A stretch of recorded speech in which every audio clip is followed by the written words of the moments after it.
अजीम शान शख्सियत के मालिक, और हम सब के लिए एक ऐसी याद जिसके काम को ना गुजरा हुआ कल, ना आज और न आने वाले कल में बुलाया जा सकता है। और ना जाने नस्ल आदम और हव्वा के लिए कितनी कुर्बानियों को देकर आज इस मुकाम तक पहुंचे हैं। और मुल्क के हर बाशिंदे, खास तौर से भोपाल के नौजवानों के लिए एक जीती जागती मिसाल। उनके लिए एक शेर अर्ज करूंगा। फानूस बनके जिसकी हिफाजत हवा करे, फानूस बनके जिसकी हिफाजत हवा करे, वो शम्मा क्या बुझे जिसे रोशन खुदा करे। मेरी मुराद इज्जत माब जनाब अजीज कुरैशी साहब से है। और आज मंच पे बैठे सभी शख्सियत किसी पहचान की मोहताज नहीं है, बल्कि पहचान भी उनकी मोहताज है। मैं सभी मेहमान खुसूसी का तहे दिल से इस्तकबाल करता हूँ, और प्रोग्राम में आए हुए मेरे दोस्तों का, मेरे भाइयों का, मेरे बड़ों का, मेरे बुजुर्गों का, मेरी माओं का, मेरी बहनों का, और मेरे मीडिया से आए मेरे भाइयों का, और जो पुलिसकर्मी अपने दिन रात को छोड़कर यहाँ पे ड्यूटी कर रहे हैं, मैं उनका तहे दिल से स्वागत करता हूँ, खैर मकदम करता हूँ। आज मेरी तकरीर का कोई मौजू तो ना था, लेकिन दिल से जो बात निकलती है असर रखती है। पर नहीं ताकते परवाज मगर रखती है। कुछ बात है कि हस्ती मिटती नहीं हमारी, कुछ बात है कि हस्ती मिटती नहीं हमारी। सदियों रहा है दुश्मन दौरे जहां हमारा, सदियों रहा है दुश्मन दौरे जहां हमारा। यूनान और मिस्र और रोम सब मिट गए जहां से, बाकी मगर है लेकिन नामो निशा हमारा, बाकी मगर है लेकिन नामो निशा हमारा। मैं आपको ये बात याद दिलाना चाहता हूं कि 1947 के अंदर दो बड़े मामलात पेश आए, जिसकी खुशी और गम हम आज भी मनाते हैं। खुशी इस बात की कि मुल्क हिंदुस्तान अंग्रेजों की गुलामी से आजाद हुआ और हमको एक आजाद मुल्क मिला, और गम इस बात का मनाते हैं कि हमारे मुल्क हिंदुस्तान के बंटवारे हो गए। कुछ फिरका परस्त और मगरूर ताकतें जब इस मुल्क का बंटवारा कर रही थीं, तब मुसलमानों ने कायदे आजम जिन्ना की सदारत को कबूल नहीं किया था। तब मुसलमानों ने महात्मा गांधी की सदारत को कबूल किया था। याद रखो, तब मुसलमानों ने पंडित जवाहरलाल नेहरू की सदारत को कबूल किया था। तब मुसलमानों ने मौलाना अबुल कलाम आजाद की सदारत को कबूल किया था। तब उन्होंने अहमद मदनी जमीयत उलमा हिंद के सदर साहब की सदारत को कबूल किया था, और जामा मस्जिद की सीढ़ियों से आवाज लगाई थी और नारा लगाया था कि मुसलमानों कहां जा रहे हो, मुसलमानों कहां जा रहे हो, तुम्हारे आबो अबदाद की कब्रें तुम्हें पुकार रही हैं, मुसलमानों कहां जा रहे हो। तुम्हारे बुजुर्गों के मदारिस, तुम्हारे बुजुर्गों की मसाजिद तुम्हें पुकार रही है, मुसलमानों कहां जा रहे हो, मुसलमानों कहां जा रहे हो। तुम्हारी मस्जिद की मीनारें तुम्हें बुला रही हैं, मुसलमानों कहां जा रहे हो। यमुना की तट जिस पे तुम वुजू बनाया करते थे, तुम्हें पुकार रही है, मुसलमानों तुम कहां जा रहे हो।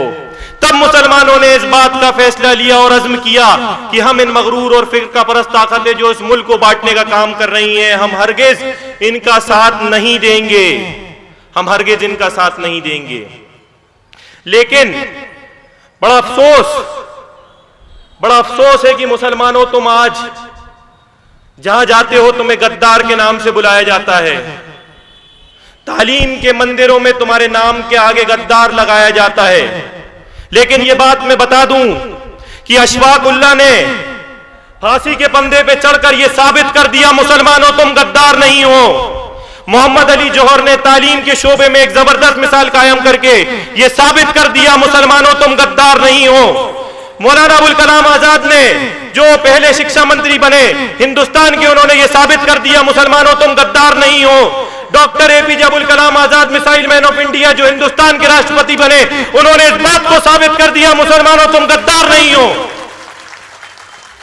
मोहम्मद हिदायतुल्लाह जो चीफ जस्टिस ऑफ इंडिया बने, उन्होंने ये साबित कर दिया, मुसलमानों तुम गद्दार नहीं हो। अजीज कुरैशी साहब ने अपनी जिंदगी को इस मुल्क के लिए वक्फ कर कर यह साबित कर दिया, मुसलमानों तुम गद्दार नहीं हो। आरिफ मसूद साहब ने भोपाल की सरजमीन में 25 साल से लगातार आपके लिए काम कर कर यह साबित कर दिया, मुसलमानों तुम गद्दार नहीं हो। मैं आपको याद दिलाना चाहता हूं, और मुसलमानों अपनी सलाहियतों से ना आशना होकर, नौजवानों अपने सलाहियतों अगियार के हाथों फरोग मत करो, अपने माथों पर बेहिसी का कलंक मत लगाओ, और आज कुछ अज़्म करो कि नस्ल आदम और हव्वा के लिए मिसाल बनो।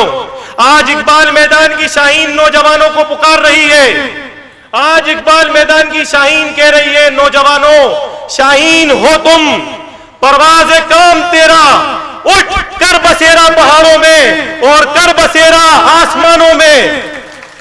और नौजवानों याद रखो उस तारीख को, ये वो तारीख है जिसके अंदर 240 साल बेगमात ने और नवाबों ने इसी मुल्क हिंदुस्तान के अंदर भोपाल शहर में अपनी नवाबी और हुकूमतों से एक ऐसा इंसाफ कायम करा जो पूरे आलम के अंदर सरबरदार हुआ, और इंसाफ के नाम के ऊपर ऐसा इंसाफ कायम करा कि हर बाशिंदे की वो जबान के ऊपर था। नौजवानों अपने आप को कमजोर महसूस मत करो, एक ऐसी ताकत बनो कि इंसानियत के लिए काम आ सको। और एक शेर नौजवानों के लिए अर्ज करता हूं कि दयारे इश्क में अपना मकाम पैदा कर, दयारे इश्क में अपना मकाम पैदा कर, नए जमाने नए सुबह शाम पैदा कर, नए जमाने नए सुबह शाम पैदा कर। तेरा तरीक अमीरी नहीं फकीरी है, खुद ही ना बेच गरीबी में नाम पैदा कर। आज मैं जानता हूं कि हमारे नौजवानों के साथ जुल्म हुआ है, हमारे मुसलमानों के साथ जुल्म हुआ है, हमारे मकानों को तोड़ा गया है, हमारी बुजुर्गों को शर्मसार किया है, हमारी मां बहनों की इज्जत को बेआबरू किया है, हमारे कई मकानों को जमींदोज कर दिया। मैं जानता हूं कि भोपाल के अंदर कई नौजवानों के घरों को आज फर्जी मुकदमे, झूठे मुकदमे लगाकर उनके पूरे घर वालों को परेशान कर दिया और उन्हें जेलों में डाल दिया। मैं जानता हूं कि आज तुम्हारे बच्चों को यतीम कर दिया, लेकिन मैं फिर बोलता हूं कि इंसाफ करो और जालिम की सफों में अपने आप को शामिल मत करो, इंसाफ कायम करो।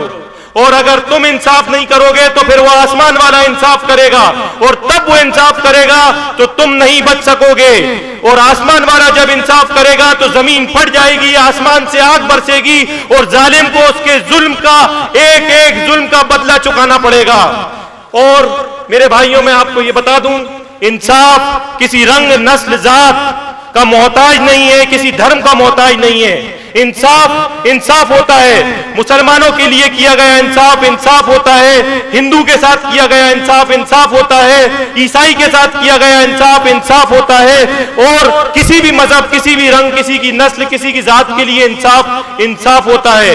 और एक छोटी सी हदीस है जिसका मफहूम है कि अल्लाह के नबी अलैहिस्सलातु वस्सलाम जब एक रास्ते से गुजर रहे थे तो उनको एक पत्थर नजर आया, उस पत्थर को उठाकर उन्होंने किनारे में फेंक दिया और अपने सहाबा से बोला कि इस पत्थर को उठाकर फेंक दिया करो, और इस अपने रास्ते के अंदर अगर कोई परेशानी आया करे तो उसको दूर कर दिया करो, ताकि आने वाले वक्त के अंदर अगर किसी को परेशानी ना हो।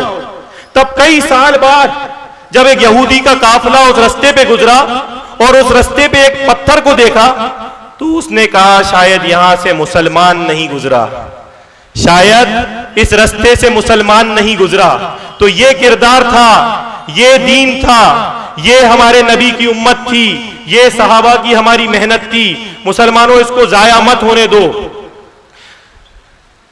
और याद रखो मुसलमानों, 1445 साल पहले जब तुमने करवट बदली थी तो वो तुम ही थे जिसने 33 साल में पूरे आलम में अपना झंडा सर बुलंद कर दिया था, और वो तुम ही थे जिसने सोशल जस्टिस की मिसाल कायम की थी, जिसने पॉलिटिकल जस्टिस का आईना दुनिया को दिखाया था, इकोनॉमिकल बैलेंस पूरे आलम में सरबरदार किया था। मुसलमानों अपने आप को पहचानो और किस नबी की तुम उम्मत हो। तुम्हें सारे नबियों का सरदार दिया, अफजल तरीन किताब कुरान दी, उसके बाद भी तुम कहते हो कि तुम सताए हुए हो, उसके बाद भी मुसलमान तुम कहते हो कि परेशान हो, उसके बाद भी तुम कहते हो कि हम मजलूम हैं और क्या चाहते हो खुदा क्या दे दे।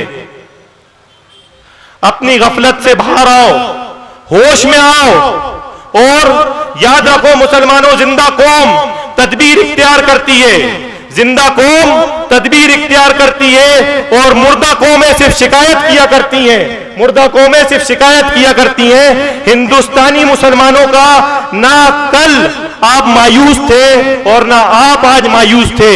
मैं आपको बता दूं कि मुल्क की हुकूमतें बदला करती हैं, मुल्क की हुकूमतें बदला करती हैं, कायनात का खुदा नहीं बदला करता। अपनी बात को एक शेर से खत्म करूंगा। आदमी उसको ना जानिएगा, आदमी उसको ना जानिएगा, हो वो कैसा ही साहिबे फहमो ज़का, साहिबे फहमो ज़का मतलब अकल वाला, दानिशमंद। आदमी उसको ना जानिएगा, आदमी उसको ना मानिएगा, हो वो कैसा ही साहिबे फहमो ज़का, जिसे ऐश में याद खुदा ना रहा और जिसे देश में खौफ खुदा ना रहा। मोहसिन, मोहसिन ढूंढते औरों के ऐबो हुनर, मोहसिन ढूंढते औरों के ऐबो हुनर, और जब पड़ी अपनी बुराइयों पे नजर तो अपनी नजर में कोई बुरा ना रहा। वाखिर दावाना अल्हम्दुलिल्लाहि रब्बिल आलमीन।